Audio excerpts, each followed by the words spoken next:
Dear students, आज हम कक्षा 10वीं के मैथ के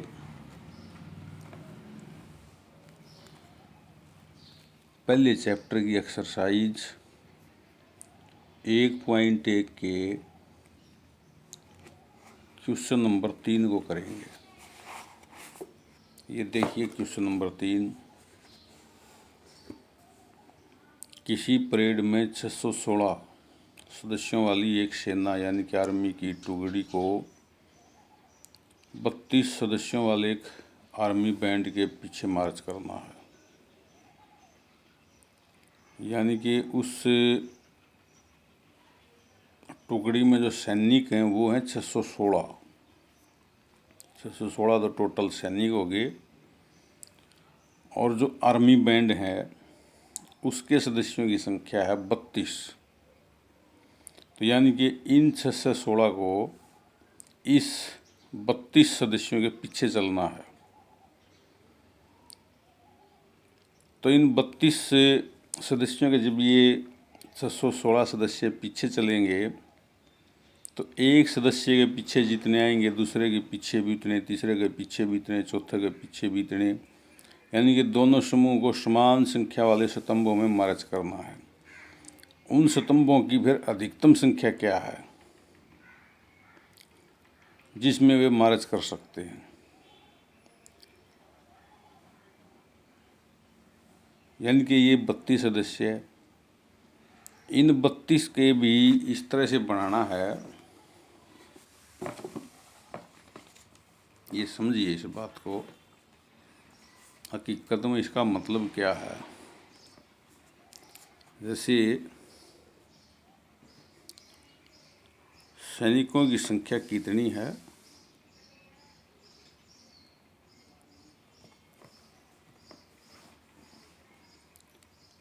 सैनिकों की जो संख्या है वो है 616। और जो ये आर्मी बैंड की जो संख्या है, यानी कि वो बैंड वाले जो बैंड बाजा बजाते हैं आर्मी के अंदर 32। तो ये जो 32 हैं ये इस तरह से खड़े करने हैं। अब इस एक आर्मी बैंड वाले के पीछे दूसरा भी हो सकता है और भी हो सकता है। तो ये 616 इनके पीछे आएंगे, इस तरह से ये स्तंभ होंगे।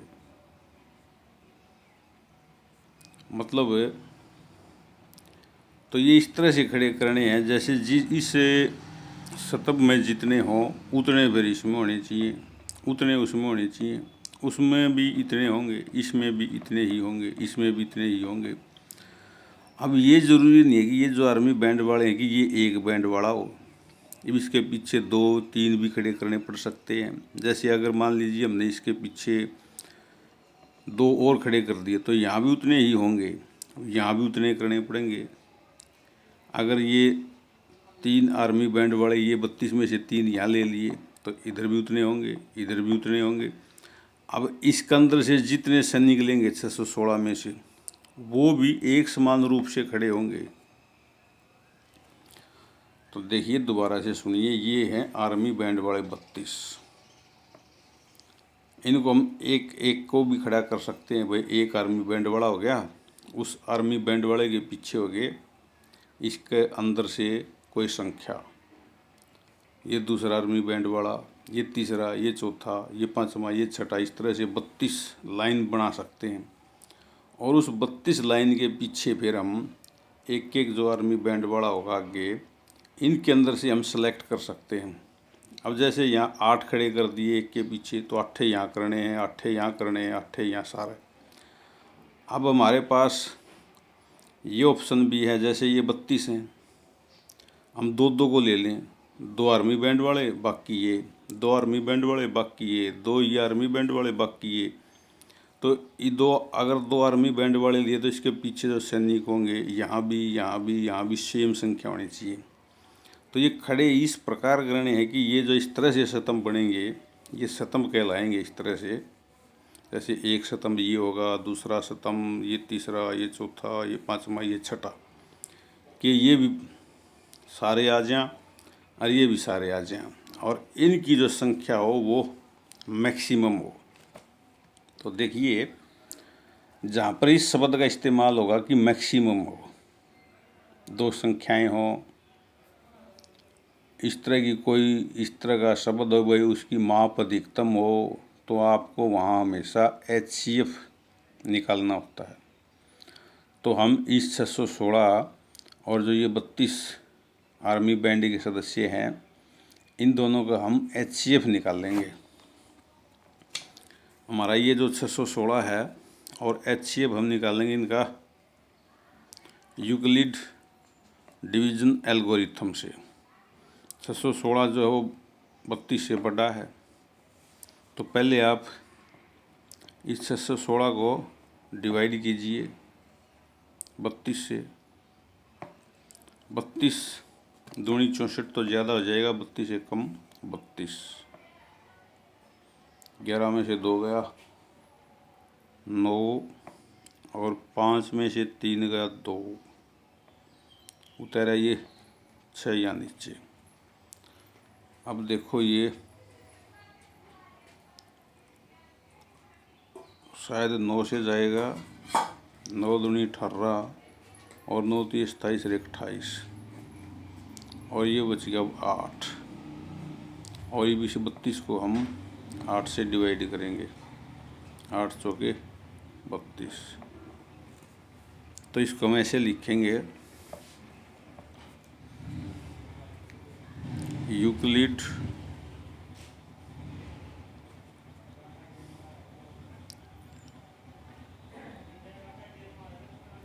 डिवीजन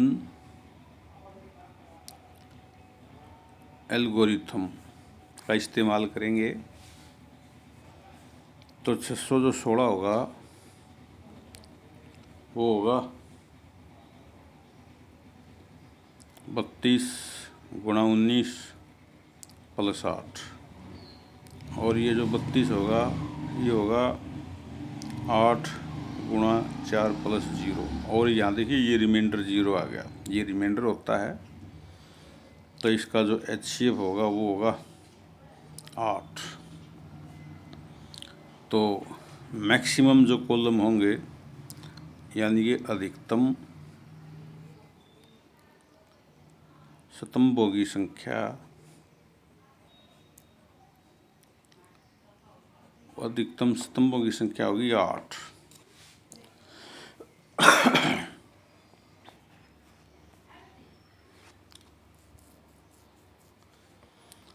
अधिकतम स्तंभों की संख्या 8 होगी।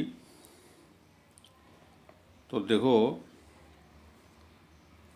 यानी कि ये इस तरह की 1 2 3 4 5 6 7 और 8 लाइन बनेंगी। इस एक लाइन के अंदर देखो ये 32 हैं, ये 32 एक समान रूप से इस 8 ही लाइन में आएंगे, ये स्तंभों में आएंगे सॉरी। तो इस एक मार में बैंड वाले तो आएंगे 4, 800 के 32, 4 4 4 इधर, 4 ये, 4 ये, 4 ये, 4 ये, इनके सिर्फ 8 स्तंभ होंगे। 8 स्तंभों में 4 4 दैया आएंगे आर्मी बैंड वाले और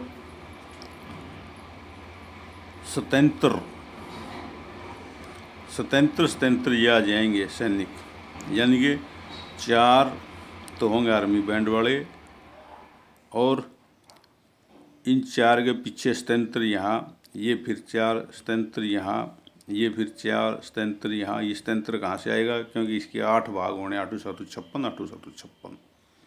यानी कि अगर ये पूछे कि एक इस स्तंभ के अंदर कितने होंगे, इस एक स्तंभ में जो सैनिक होंगे वो आपके 77। तो ये सैनिक 4 आर्मी बैंड वाले, टोटल 77 और 4 81। अगर पूछा जाए, अगर आपसे ये पूछा जाए कि एक स्तंभ में आर्मी बैंड वाले कितने होंगे, तो आप इस 32 को 8 से डिवाइड कीजिए, वो 1 स्तंभ में आर्मी बैंड वालों की संख्या होगी। क्यों होगी? क्योंकि ये 8 स्तंभ हैं और 32 ये सारे आर्मी बैंड वाले हैं, तो ये 32 के 32 8 में खड़े करने हैं। तो एक में कितने आएंगे? 32 को 8 से भाग 4।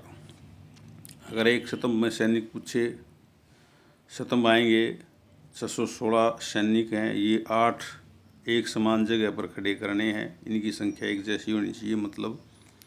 तो फिर एक स्तंभ में ये 77 ये आ जाएंगे।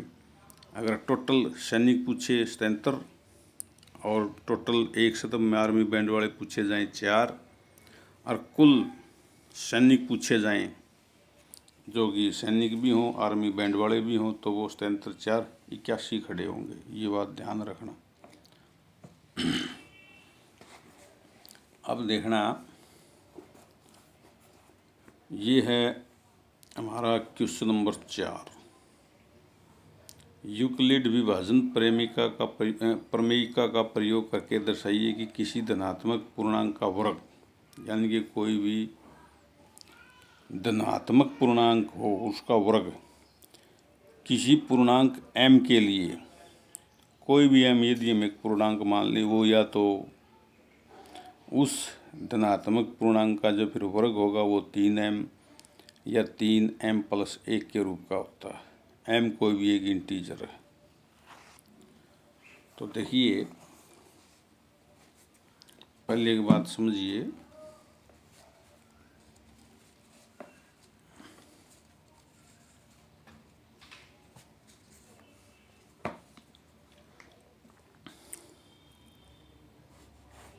ये है क्वेश्चन नंबर आपका 4। कोई भी संख्या जो हो उसको हम कई प्रकार से लिख सकते हैं। जैसे ये है,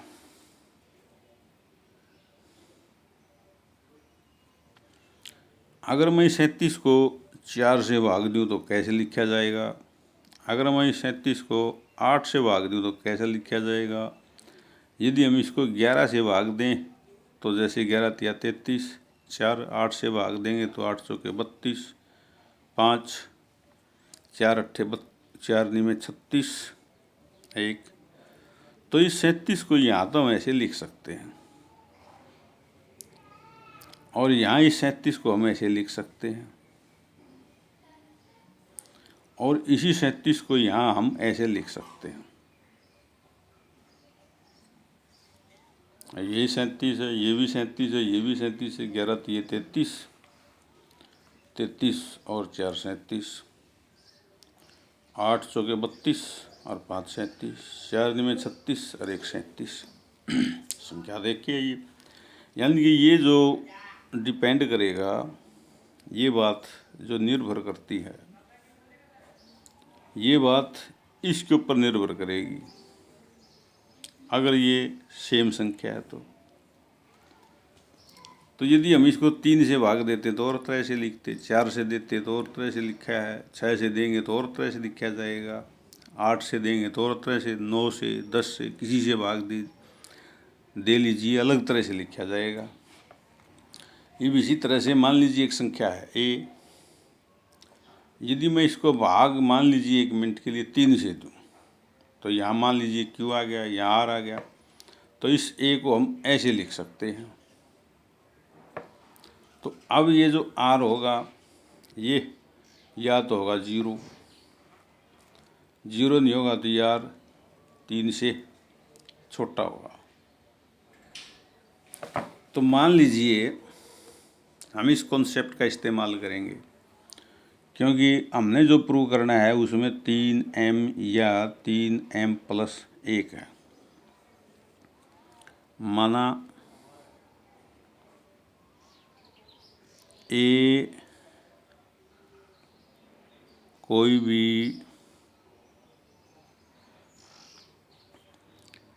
धनात्मक पूर्णांक है तथा b बराबर है 3, तो बाई यूक्लिड्स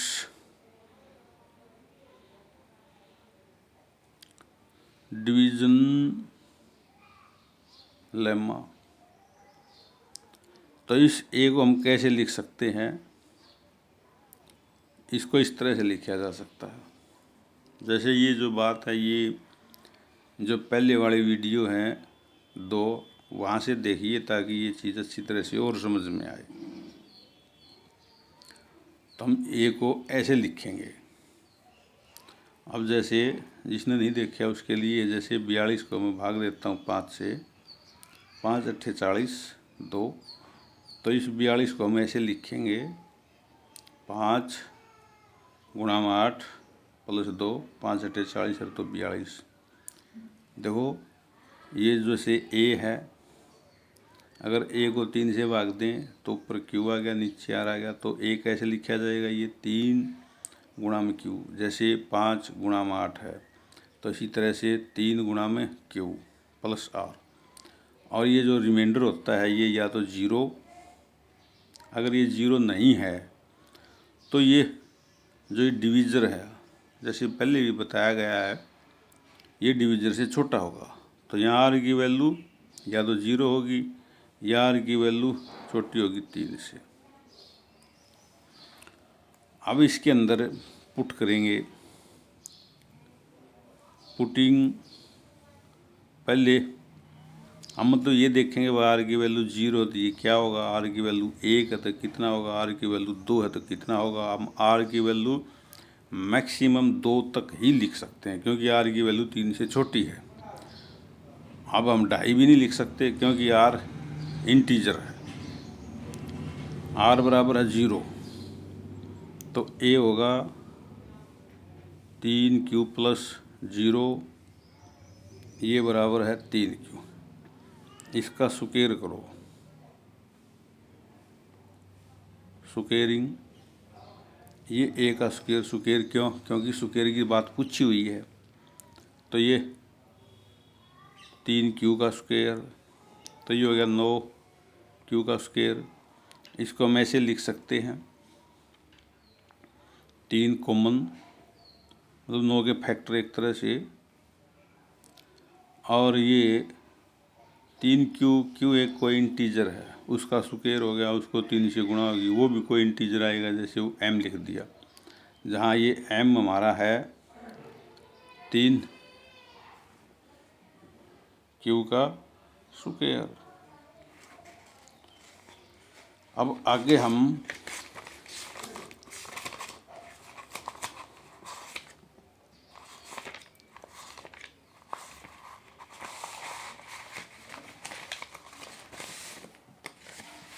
आर की जो वैल्यू है, आगे हम आर की वैल्यू 1 पुट करेंगे इसमें। पुटिंग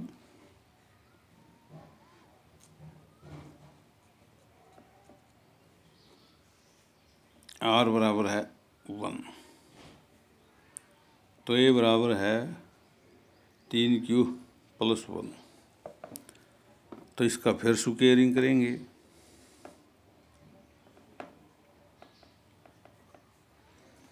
तो ये हो जाएगा ए का स्क्वायर और 3Q प्लस 1 का स्क्वायर। अब इसके ऊपर जो सूत्र लगाएंगे वो a प्लस बी के वर्ग बड़ा सूत्र लगाएंगे, a की 2 प्लस बी की 2 प्लस 2ab। अब ये हो जाएगा ए स्क्वायर, यानी कि ये a प्लस बी का स्क्वायर का अभिप्राय है पहली जो संख्या है उसका स्क्वायर, प्लस में दूसरी संख्या का स्क्वायर, प्लस में दोनों की गुणा a और b और 2 तो गुणा। तो ये हम इस तरह से भी कह सकते हैं, दो संख्याओं के योग का स्क्वायर, पहले वाली का स्क्वायर प्लस दूसरी का स्क्वायर प्लस दोनों की गुणा को 2 से गुणा। ए बी का मतलब है दोनों की गुणा, दोनों की गुणा को 2 से गुणा। तो इसके ऊपर इस्तेमाल करेंगे तो पहले वाले का स्क्वायर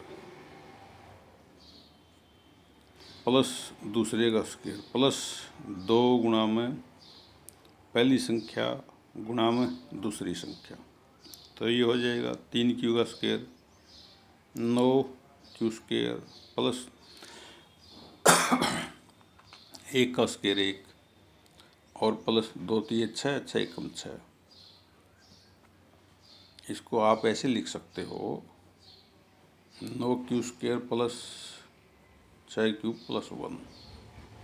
अब यहाँ से इन दोनों में से 3 कॉमन निकालिए, तो ये 3q स्क्वायर 3 दूनी 6 प्लस 1।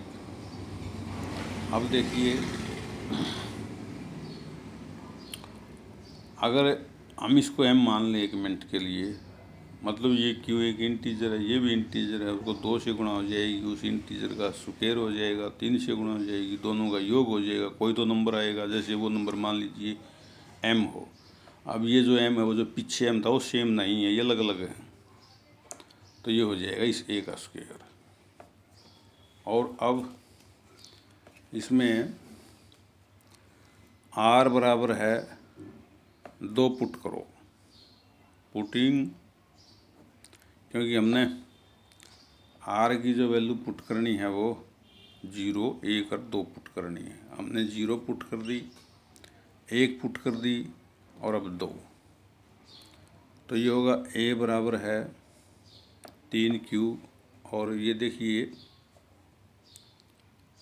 वो जो a बराबर है 3q प्लस जो r हम मतलब यहाँ पुट कर रहे हैं r की वैल्यू, एक बार 0 पुट की, एक बार 1 पुट की, एक बार 2 पुट करेंगे। अब 2 तक ही पुट करनी है क्योंकि r की वैल्यू 3 से छोटी होगी। तो इसका फिर स्क्वायरिंग,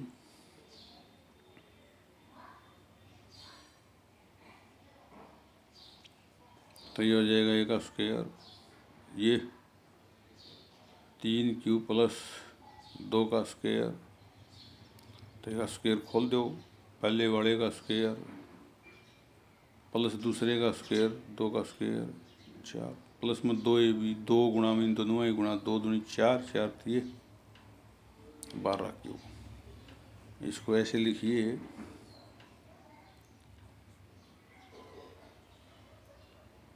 अब यहाँ से देखिए इसको हम ऐसे लिखेंगे 9q स्क्वायर 12q, 4 को ऐसे लिखो 3 प्लस 1 और इन तीनों में से 3 कॉमन,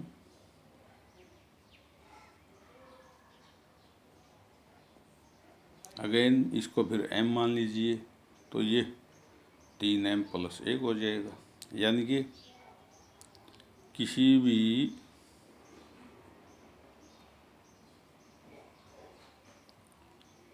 पूर्णांक का जो वर्ग होगा वो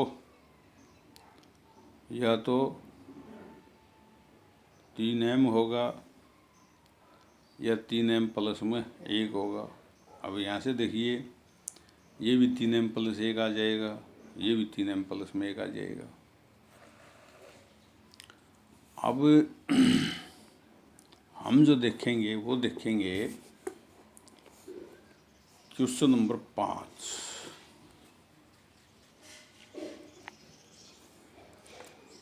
ये देखिए क्वेश्चन नंबर 5 है और ये एक्सरसाइज 1.1 क्वेश्चन नंबर 5, यूक्लिड विभाजन प्रमेयिका का प्रयोग करके दर्शाइए कि किसी धनात्मक पूर्णांक का घन, अब जैसे हमने वहाँ वर्ग किया था यहाँ घन करेंगे, उस पूर्णांक का घन या तो 9m या 9m प्लस में 1 या 9m प्लस में 8 के रूप का होता है। तो देखिए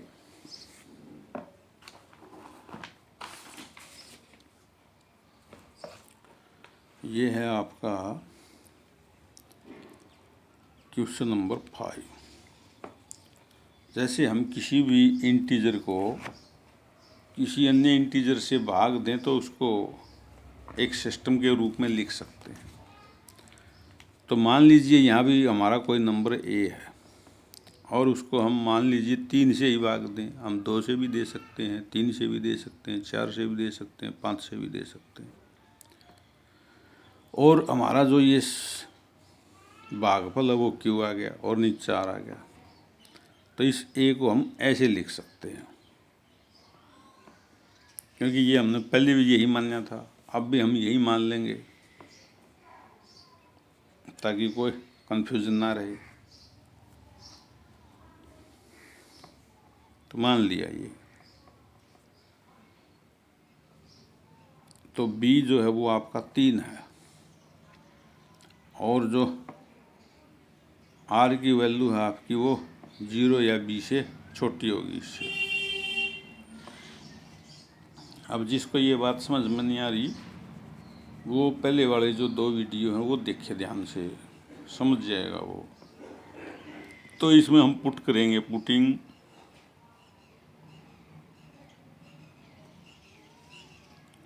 आर बराबर हम 0 पुट करेंगे, एक बार 1 पुट करेंगे, एक बार 2 पुट करेंगे। पहले 0, तो ए बराबर है 3q प्लस 0, यानी कि ये 3q। मान लीजिए ये है नंबर 1 और ए बराबर है, एक पुट करें आर, 3q प्लस 1, ये बराबर है, यही आ जाएगा ये 2, ये नंबर 2 है। और आर बराबर है 2 पुट करें इसमें, तो ये 3q प्लस 2, ये नंबर आपका 3 होगा। तो ध्यान दीजिए यहाँ आर 0 है, यहाँ आर 1 है, यहाँ आर 2 है। अगर इसमें आर 0 रखेंगे तो ये आ जाएगा, अगर आर 1 रखेंगे तो ये होगा, अगर आर 2 रखेंगे तो ये हो जाएगा। तो अब पहले वाले का क्यूब करेंगे इसका, तो ये हो जाएगा ए की 3 और 3q की 3। देखो इसको हम ऐसे लिख सकते हैं, 3 का क्यूब 27, क्यूब की 3, 27 में से 9 कॉमन लिया, 9q की 3। और अगर मान लीजिए हम 3q की 3 को हम m ले लेते हैं तो ये हो जाएगा 9m, यानी कि ए की 3 ही आ जाएगा आपका। तो फिर अब हमने इस नंबर 1 का क्यूब कर दिया था, अब इस 2 का क्यूब करेंगे तो कैसे होगा, ए का क्यूब हो जाएगा इसका, 3q प्लस 1 का क्यूब हो जाएगा, क्यूबिंग सेकंड। तो ये ए का क्यूब और ये 3q प्लस 1 का क्यूब। अब इसके ऊपर जो सूत्र इस्तेमाल करेंगे, 3q प्लस 1 के ऊपर इसकी जो ये क्यूब है इसके ऊपर हम ये सूत्र इस्तेमाल करेंगे, a प्लस बी की 3। तो ये होगा पहले वाले की 3, दूसरे की 3, 3 इंटू पहले वाले का वर्ग इंटू दूसरा, प्लस 3 इंटू पहले वाला इंटू दूसरे वाले का स्क्वायर। तो a प्लस बी का क्यूब कैसे करना है, आप पहले वाले की 3 करो प्लस, फिर दूसरे वाले की 3 करो, फिर प्लस 3 गुणा में यहाँ जो पहली संख्या है उसका स्क्वायर करो और इंटू में ये दूसरी संख्या करो, फिर प्लस 3 गुणा में पहली संख्या जो भी है और इंटू में दूसरी संख्या का स्क्वायर। यानी कि अगर हम इसको ऐसे लिखें भाई, पहली संख्या प्लस दूसरी संख्या का यदि क्यूब करना हो तो आप कीजिए पहले वाली का क्यूब, दूसरे वाली का क्यूब, 3 गुणा में पहले का स्क्वायर इंटू दूसरी, 3 इंटू पहली इंटू दूसरी का स्क्वायर। तो वो यहाँ कीजिए, तो ये 3q की 3 पहले वाली की 3 होगी इसकी, प्लस दूसरी की 3 प्लस 3 गुणा में पहली का स्क्वायर, पहली ये हो गया 3q का स्क्वायर इंटू ये दूसरी संख्या हमारी कितनी है, ये 1 है, प्लस 3 गुणा में पहली संख्या इंटू दूसरी का स्क्वायर। तो देखो ये हो जाएगा 3 का क्यूब 27, 1 का क्यूब 1, 3q का स्क्वायर 9q की 2 और 9 दिए 27q स्क्वायर। ये 3 गुणा में 3q, 1 का स्क्वायर तो 1, तो ये 3 दिए 9q। इसको हम थोड़ा ऐसे लिखेंगे 27q की 3 प्लस 9q, सॉरी 9q नहीं, ये आएगा 27q स्क्वायर प्लस फिर ये 9q प्लस 1। अगर हम इसमें से पहली जो ये 3 टर्म है, अगर इन पहली 3 टर्म में से हम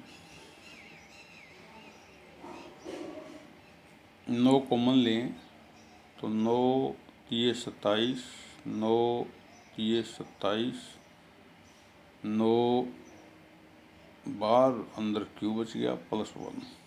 इसको अगर हम m लेते हैं तो ये 9m प्लस 1, यानी कि आपका जो m होगा वो ये होगा एक तरह से, क्योंकि q इंटीजर है, उसका स्क्वायर होगा 3 से गुणा होगी, उसका क्यूब होगा 3 से गुणा होगी, सबका जोड़ होगा, एक नंबर आएगा, उस नंबर का कोई भी नाम हम m लिख सकते हैं। अब देखिए हमने r की वैल्यू 0 पुट की थी, 1 पुट की थी और ये 2 पुट की थी। हम 2 ये कर चुके हैं, अब तीसरे की बारी है। क्या करना है, क्यूब करना है, क्योंकि हमने किसी भी इंटीजर का क्यूब दर्शाना है कि वो 9m प्लस 1 या 9m प्लस 8 इस रूप का होगा, इसलिए हम इनके बारी बारी से क्यूब कर रहे हैं।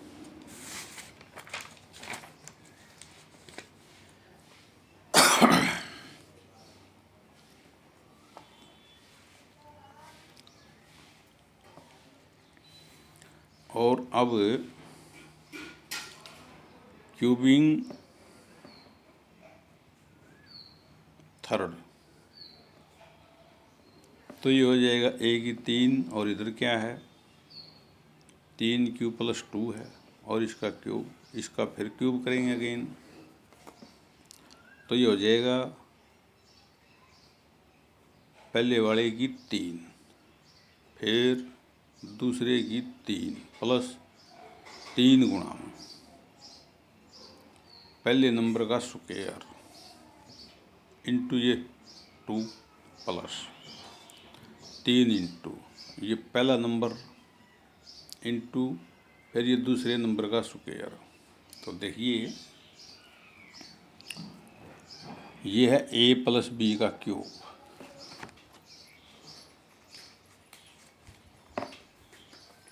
तो वो सूत्र लगाएंगे तो इस 3q प्लस 2 के ऊपर जब हम वो सूत्र इस्तेमाल करेंगे तो ये ध्यान से सुनिए, ये होगा पहली संख्या का क्यूब मतलब 3 प्लस ये देखिए फिर 2 का होगा क्यूब प्लस 3 इंटू ये होगा पहली संख्या का स्क्वायर, 3q है पहली संख्या, इसका स्क्वायर और इंटू ये दूसरी संख्या, फिर प्लस 3 इंटू ये पहली संख्या और ये दूसरी का स्क्वायर, यानी कि यहाँ पहली का स्क्वायर है, यहाँ दूसरी का स्क्वायर है, यहाँ दूसरी इंटू में है, यहाँ ये पहली इंटू में है। तो ये देखिए 3q का क्यूब क्या होगा, 3 का तो हो गया 27 और q की 3, 2 की 3 कितनी होती है 8, 3q का स्क्वायर 9q की 2 और 9 तिये 27 और 27 दूनी 54 q की 2 प्लस 2 का स्क्वायर, 2 का स्क्वायर 4, 4 तिये 12 और 12 तिये 36q। इसको हम ऐसे लिख सकते हैं 27 क्यू की 3 प्लस संबंध क्यू की 2 प्लस 36 क्यू प्लस 8। यहाँ से 9 कॉमन निकालिए इन 3 में से। 3 क्यू की 3, 9 6 के संबंध, 9 चौके 36 प्लस 8। अगेन इसको यदि हम m मान लेते हैं तो ये 9m प्लस 8, जहाँ हमारा m जो होगा वो, अब यहाँ इस m मानने का मतलब ये है भाई ये कोई q एक नंबर है, 4 से गुणा उसका यहाँ सुकेर, 6 से गुणा यहाँ उसका क्यूब है, 3 से गुणा उनका फिर जोड़ होगा, तीनों का कोई नंबर आएगा, वो जो भी नंबर आएगा वो इस फॉर्म का होगा। यानी कि किसी भी, अब हम लिख सकते हैं धनात्मक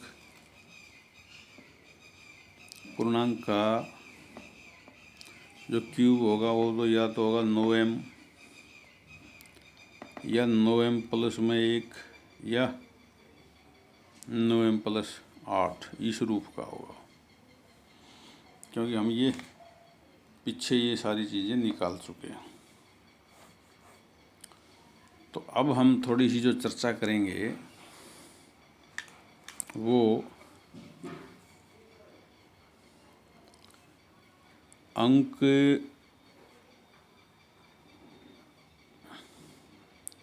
गणित की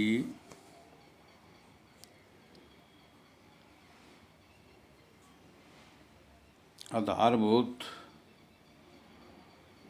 प्रमेय, यानी कि इसको हम कहेंगे द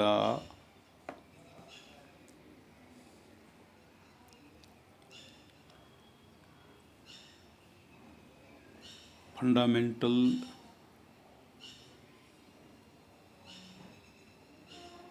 थ्योरम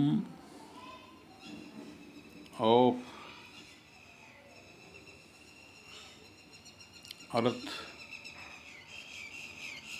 अरिथमेटिक्स।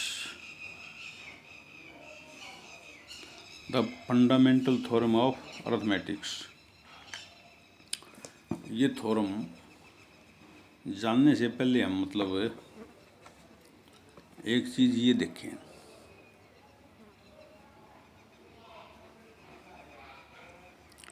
जैसे मान लीजिए ये संख्या ली 40 और इस 40 के हमने बनाए ये प्राइम फैक्टर। ये तो सभी जानते हो, तो ये हो गए 2 गुणा में 2 गुणा में 2 गुणा में 5, 2 दूनी 4, 4 दूनी 8, 5 40। यदि तुम चाहो तो इसको ऐसे भी लिख सकते हो। अब इसमें और इसमें क्या अंतर है, ये प्राइम फैक्टर है, ये प्राइम फैक्टर का एक्सपोनेंशियल फॉर्म कहलाती है, ये इस तरह से ले लो।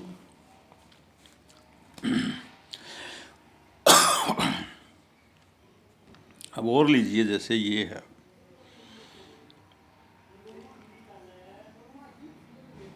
618, 2 से, अब ये 2 से नहीं होगा, 3 से, और इस 618 को हम ऐसे लिखेंगे, ये भी प्राइम नंबर है, ये भी प्राइम नंबर है, ये भी प्राइम नंबर है, और इनकी तीनों की गुणा 2 3 6, 103 को 6 से गुणा करेंगे तो 618 आ जाएगी। मतलब ये भाज्य नंबर है, ये भाज्य नंबर है, क्योंकि हम ये फैक्टर बनाएंगे, फैक्टर तो भाज्य संख्या के ही बनते हैं कंपोजिट नंबर के, यानी कि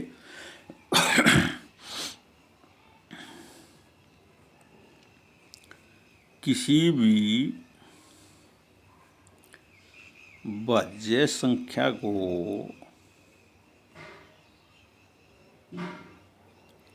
अभाज्य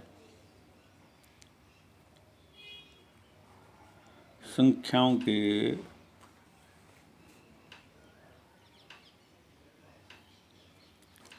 गुणनफल के रूप में व्यक्त किया जा सकता है।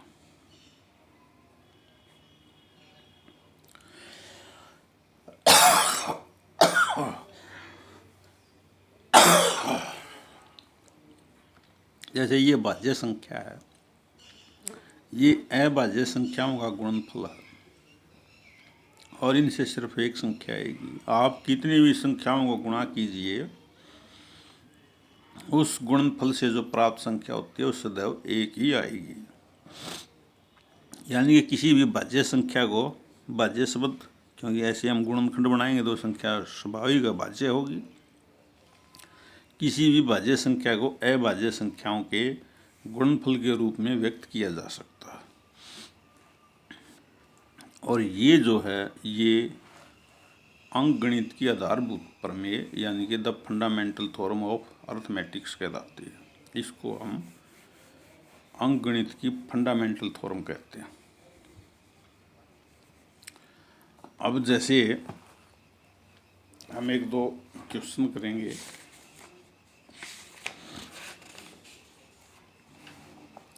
ये हमारी एक्सरसाइज 1.2 है। निम्नलिखित संख्याओं को अभाज्य गुणनखंडों के गुणनफल के रूप में व्यक्त कीजिए इनको। जैसे ये 40 है, 156, फिर ये इस तरह से इसके ये 5 भाग हैं। तो इससे पहले हम कुछ शब्दों को जानने का प्रयास करेंगे अगले वीडियो में।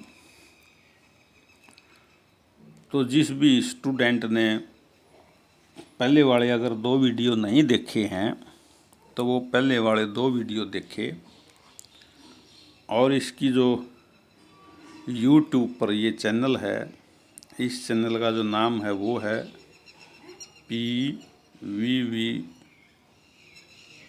प्रेरणा विद्या विहार। ये फिर 10th नहीं, सॉरी, PVV मैथ क्लासेज। यदि आप YouTube के ऊपर ये लिखते हैं PVV मैथ क्लासेज तो आपको ये जो चैनल है ये मिल जाएगा। वहाँ से ध्यान से देखिए। यदि कोई भी बात समझ में नहीं आ रही है आपके, तो आप 94 163 85 975 पर संपर्क करें, या जो हमारा ये चैनल है आप इसके ऊपर अपना कमेंट या कोई भी इंक्वायरी है वो डाल सकते हैं, आपको उसका जवाब दिया जाएगा। तो ध्यान रखिए, YouTube पर हमारा ये चैनल P.V.V. मैथ क्लासेज के नाम से है। तो आप वहाँ से इसको देखिए। और ये तीसरा वीडियो है, इससे पहले के 2 वीडियो ध्यान से देखिए, तभी आपको ये बातें समझ में आएंगी। धन्यवाद।